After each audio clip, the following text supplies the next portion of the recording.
Oke sahabat podcast, kita berjumpa lagi di channel PWI Karawang TV. Semua bisa dibahas, semua bisa dianalisa, semua bisa disimpulkan hanya di belakang meja.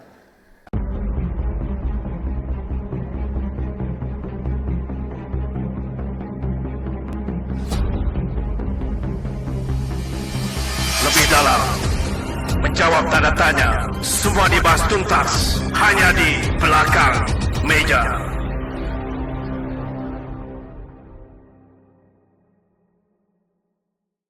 Sobat podcast, kali ini kita masih tetap akan berbicara soal seputar Pilkada Karawang. Nah, untuk kali ini kita kedatangan narasumber yang sudah tidak asing lagi bagi masyarakat Karawang. Beliau adalah Bapak Ahmad Syahid yang merupakan aktivis di kalangan pemuda. Saat ini beliau akan bicara tentang mewakili Gerakan Pemuda Ansor. Beliau adalah Ketua GP Ansor PCNU Karawang. Namun selain aktif di GP Ansor, beliau juga aktif juga di KNPI ya, Ya, Kang ya. siap. Kita sapa ini narasumber kita Kang Sahid. Beliau banyak membina pemuda-pemuda, khususnya adalah pemuda-pemuda Islam yang tergabung dalam GP Ansor. Kang Sahid, kita kan sebentar lagi akan menghadapi Pilkada Karawang nih. Ya, siap Pak Haji. Dan menurut catatan dari KPU Karawang bahwa 40% pemilih itu kalangan pemuda. Ya. Nah, bagaimana peran GP Ansor sendiri untuk ikut mensosialisasikan supaya mereka bisa menyalurkan hak suaranya dengan baik? Oke. Terima kasih Kang Haji Dodo. Tentunya momentum pilkada ini kita jangan kita lewatkan secara begitu saja. Apalagi ini adalah momen bersejarah di mana Pilkada 2024 ini merupakan event pertama pilkada serentak ya di Indonesia. Jadi momentum ini harus kita manfaatkan sebaik mungkin khususnya oleh kalangan muda, tentunya dengan cara berpartisipasi aktif di dalam proses untuk mensukseskan penyelenggaraan pilkada ini.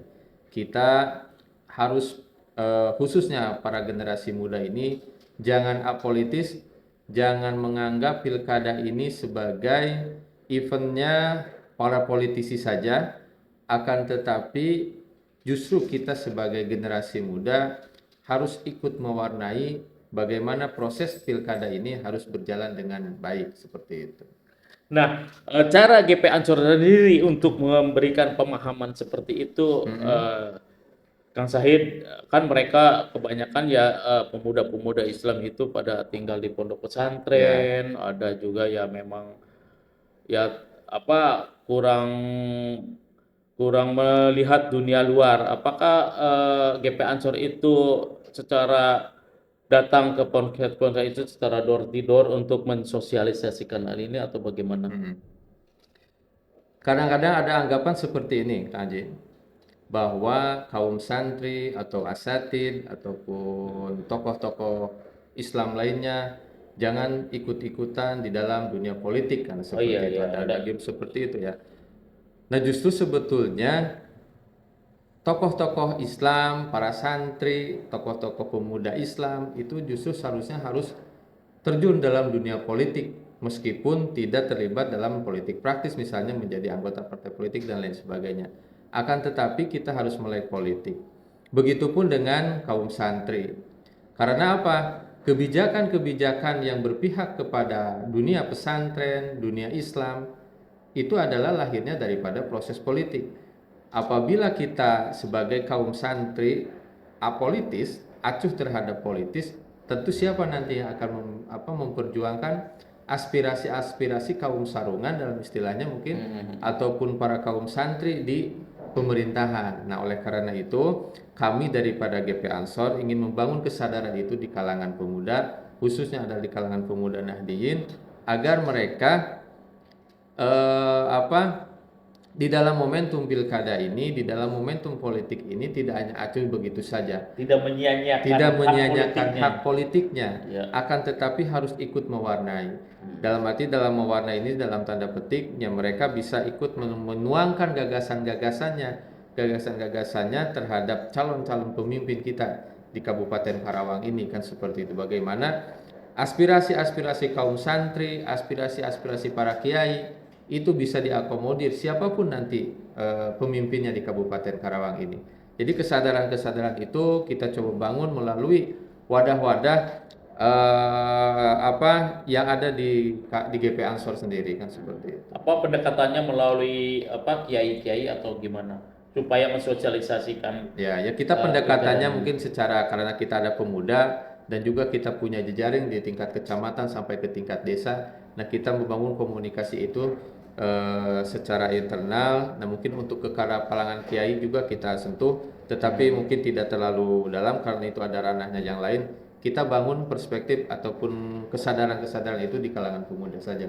Jadi yang ditanamkan ini kesadaran untuk memilih atau ada penggiringan untuk ke salah satu calon. Boleh saya tanya, apakah GP Ansor itu berafiliasi ke salah satu partai atau tidak? Oh tidak. Tidak. Ya, GP Ansor ini kita organisasi independen. Di dalam pilkada ini pun kita secara organisasi tidak berpihak pada salah satu calon, kan seperti itu. Jadi kita ingin membangun kesadaran berpolitiknya saja, akan tetapi untuk urusan pilihan silahkan kami menyerahkan kepada para kader untuk memilihnya secara menurut yang dia yakini saja, yang mampu nanti ke depan untuk membangun Karawang ini lebih baik. Jadi sebagai dasar pendidikan politik. Iya, pendidikan politik itu saja. Karena apa? Kita pun di secara organisasi ya dilarang untuk ikut-ikutan dalam konteks untuk dukung-mendukung, kan seperti itu. Gitu ya. Tapi secara personal ya kita tidak bisa menghalangi karena mereka punya hak individu yang harus kita jaga juga, yang harus kita berikan juga. Kita tidak boleh mengekang. Kang Said, ini kalau boleh tahu berapa sih sebenarnya anggota muda mungkin ya, Yeah. karena mungkin kalangan pemuda yang punya hak sudah punya hak pilih dari kalangan GP Ansor. Ada data nggak? Nah, kalau secara data secara masif secara rinci kami belum melakukan proses pendataan ulang kembali berapa anggota GP Ansor di Kabupaten Karawang ini. Akan tetapi secara struktural kita sudah hampir di 30 kecamatan itu sudah terbentuk PAC kan gitu, hampir di 30 kecamatan sampai ke tingkat ranting-rantingnya. Ya, sampai ke tingkat ranting. Dan di Ansor itu ada 2 lembaga. Yang pertama Ansor, yang berikutnya itu ada Bansernya juga. Itu. Banser itu adalah badan otonom daripada Ansor. Seperti itu. Jadi suara GP Ansor ini cukup dominan ya dalam pilkada Karawang ya. Jadi kalau misalnya sampai golput sangat sayang sekali. Gitu. Sangat sayang sekali.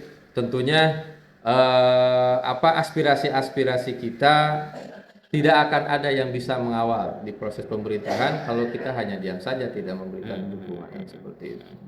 Nah, sampai sejauh ini sudah berapa kecamatan yang sudah tersentuh sosialisasi dalam hal pilkada ini? Kita secara organisasi tidak secara formalnya tidak mensosialisasikan secara organisasi turun ke masyarakat ke wilayah kecamatan seperti itu mengadakan sosialisasi pilkada dan lain sebagainya, tidak.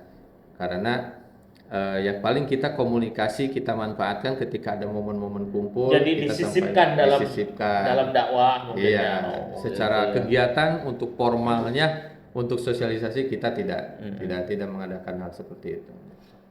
Oke, sobat podcast, untuk sementara kita sampai di sini, sampai menunggu yang lewat ini. Kita nanti dalam sesi berikutnya ketemu lagi. Oke, sobat podcast, kita masih bincang-bincang dengan Ketua GP Ansor Karawang, Kang Ahmad Zahid. Kang Ahmad Zahid nih, dalam situasi pilkada, masing-masing calon itu banyak yang mengklaim dan ingin didukung oleh kalangan muda santri. Mereka saling klaim, saya didukung ini, saya didukung ponpes ini, dukung ponpes ini. Bagaimana nih menanggapi fenomena seperti itu?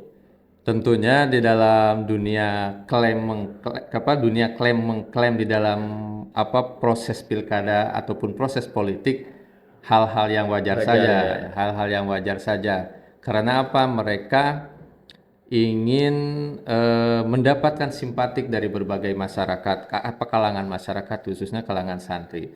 Akan tetapi saya kira ya nanti yang menentukan siapa yang memang didukung oleh kaum santri ya yang menang nanti. Kita tidak bisa tidak bisa menafikan juga, tidak bisa terus juga mengiyakan juga nggak bisa, karena bisa saja memang itu ada, tapi klaim seperti itu ya di dunia politik seperti ini, kontestasi politik seperti ini sah-sah saja kalau menurut saya, kan seperti itu. Gitu ya, jadi boleh.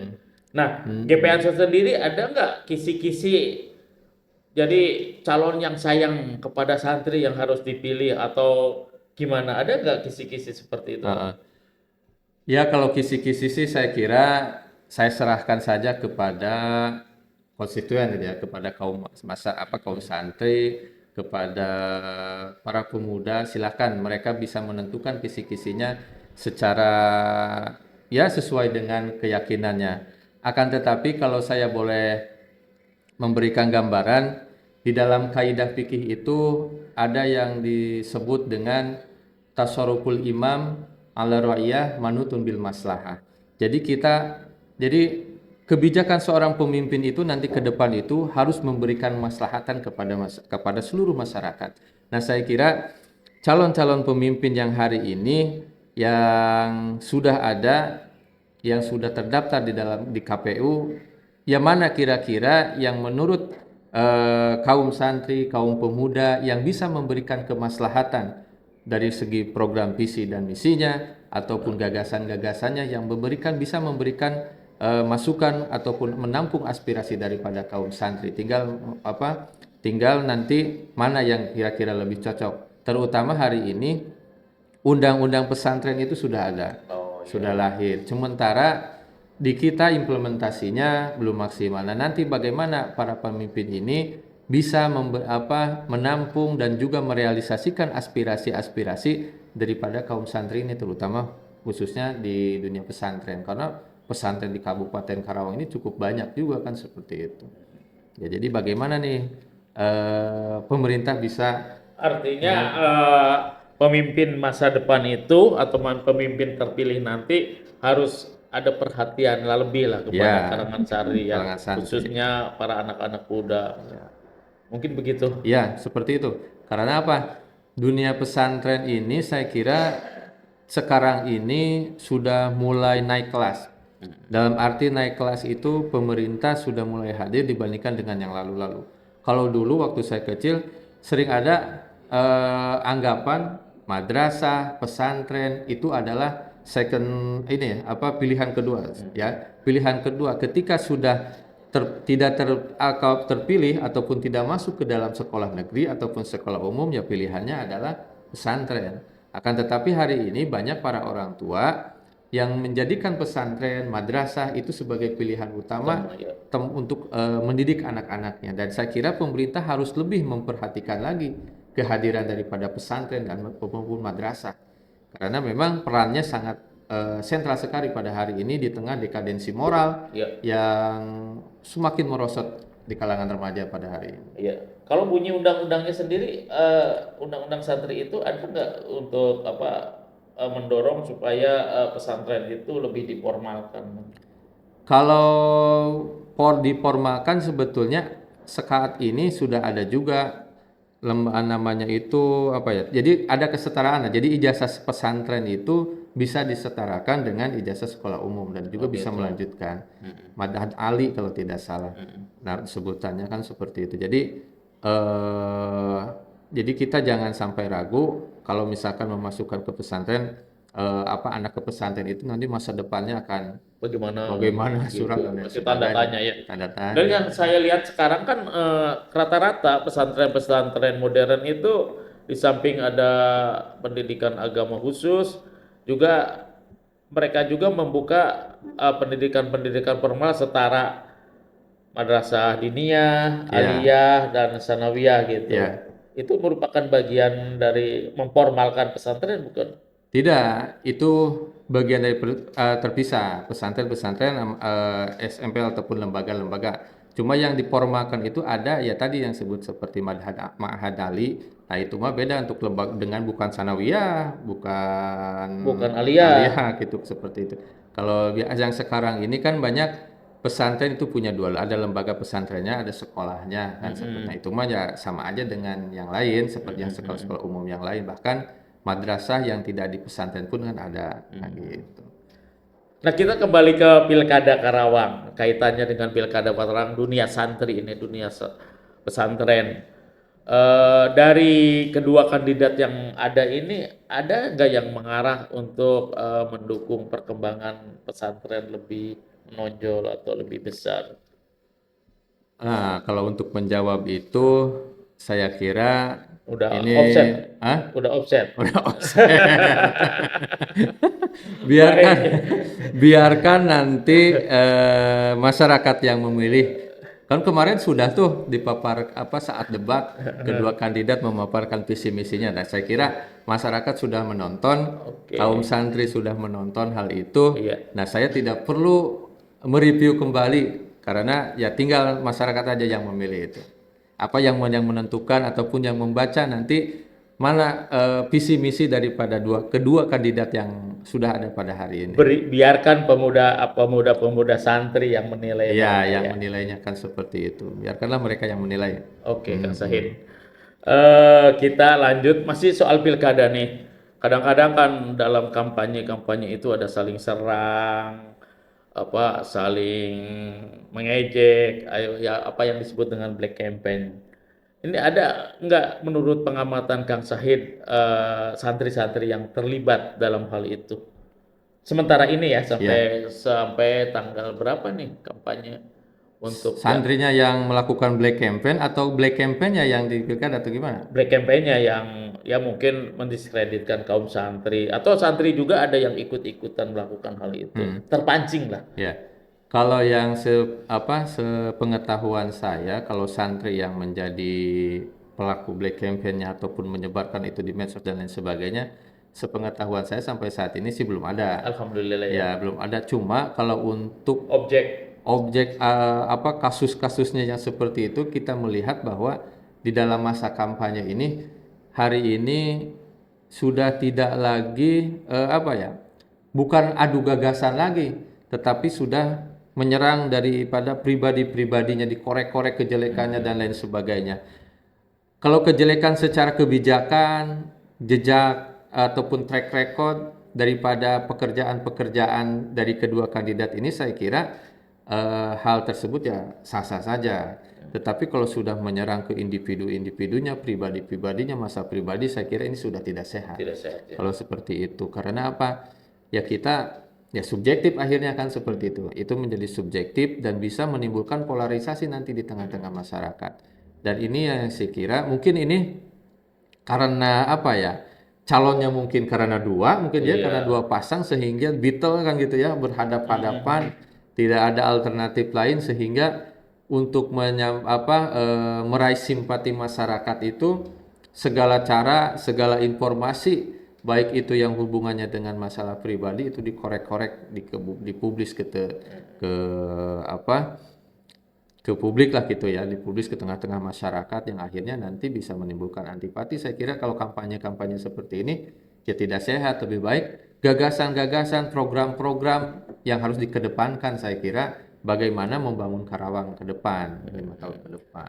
Nah, upaya GP Ansor sendiri supaya kalangan santri khususnya kaum muda itu tidak terseret-seret atau terjebak dalam black campaign itu gimana? Nah, di dalam Islam itu ada yang disebut dengan konsep tabayun. Tabayun. Nah, kalau bahasa wartawannya mungkin klarifikasi ataupun konfirmasi ya. Konfirmasi Check mungkin and kalau recheck. check and recheck bahasa wartawannya mungkin konfirmasi. Tetapi kalau bahasa agamanya adalah tabayun. Nah, tabayun ini tentunya kalau kita tidak mengenal ataupun tidak bisa mengakses langsung kepada objeknya, ya mungkin kita bisa mengakses informasi-informasi yang terpercaya melalui saluran-saluran yang terpercaya juga.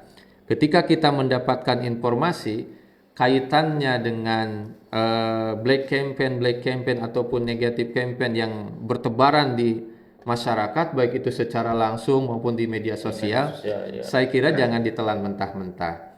Kita bisa melakukan tabayun tadi melalui saluran-saluran yang kita tahu, baik itu melalui media ataupun melalui tim sukses langsung, mungkin kalau kita punya akses, atau mungkin bisa langsung bertanya kepada calonnya itu sendiri kalau punya, misalkan punya komunikasinya, bisa berkomunikasi langsung. Jadi kita jangan terlalu menelan mentah-mentah, karena nanti itu bisa berujung pada fitnah juga. Iya. Gitu.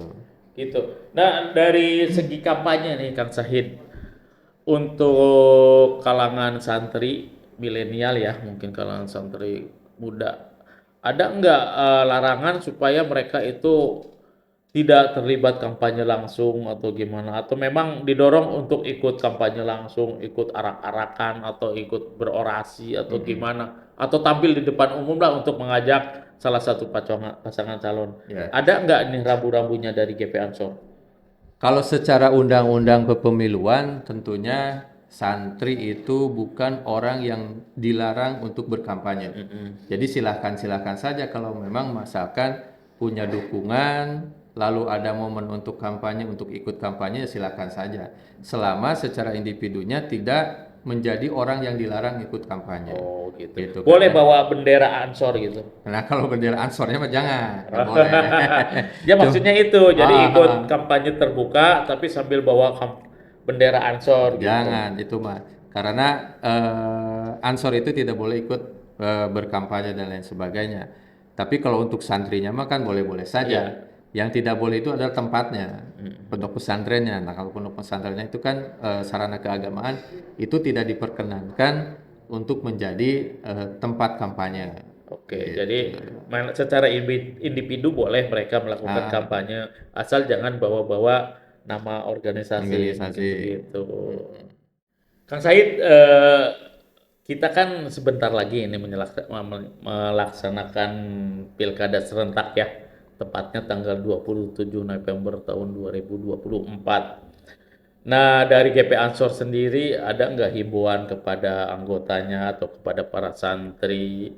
Ada himbauan khusus nggak? Atau ada pesan-pesan khusus kepada mereka? Oke. Ya, seperti saya katakan di awal tadi, bahwa momentum pilkada serentak ini jangan kita lewatkan begitu saja, akan tetapi kita harus menjadi bagian daripada sejarah. Karena ini adalah yang pertama, dan mungkin untuk kedepannya ini tidak ada lagi pilkada-pilkada seperti yang sebelum-sebelumnya. Jadi mari kita ambil bagian sebagai pelaku sejarah di dalam pilkada serentak ini. Kita datang berbondong-bondong ke TPS nanti tanggal 27 November, berarti sekarang berapa hari lagi ya?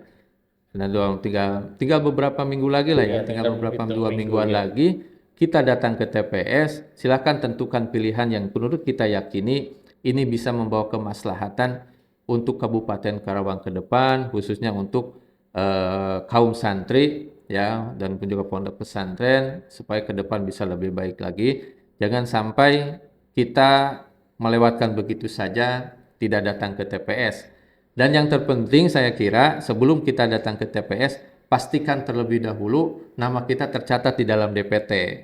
Ya, pastikan dulu tuh nama kita tercatat di DPT. Jadi jangan sampai nanti kita kelimpungan, nanti pas datang ke TPS nama kita tidak ada. Ya, walaupun kita punya KTP, nanti prosesnya akan lama lagi. Akan tetapi kalau kita prosesnya sekarang sudah disiapkan, sudah terdaftar di DPT, nah nanti bisa ketika datang ke TPS bisa langsung menunaikan hak kita sebagai warga negara untuk memilih calon pemimpin. Dan di dalam agama pun memilih calon pemimpin itu ada sebagai sebuah kewajiban. Nah, kewajiban. Jadi saya kira mari kita nanti tanggal 27 datang ke TPS. Kalau di pondok pesantren sendiri ada nggak waktu untuk memberi kesempatan mereka? Misalnya dari jam 9 sampai jam 12 tidak ada kegiatan belajar mengaji itu. Saya kira Pasti itu disediakan oleh pimpinan-pimpinan pondok pesantren, oleh para kiai. Pasti para kiai juga sudah paham bahwa nanti tanggal 27 itu adalah pemilu. Jadi santri-santri yang sudah memiliki hak pilih, saya kira pasti itu diberikan kesempatan untuk memilih. Oke, Sobat Podcast, demikian bincang-bincang kami dengan Ketua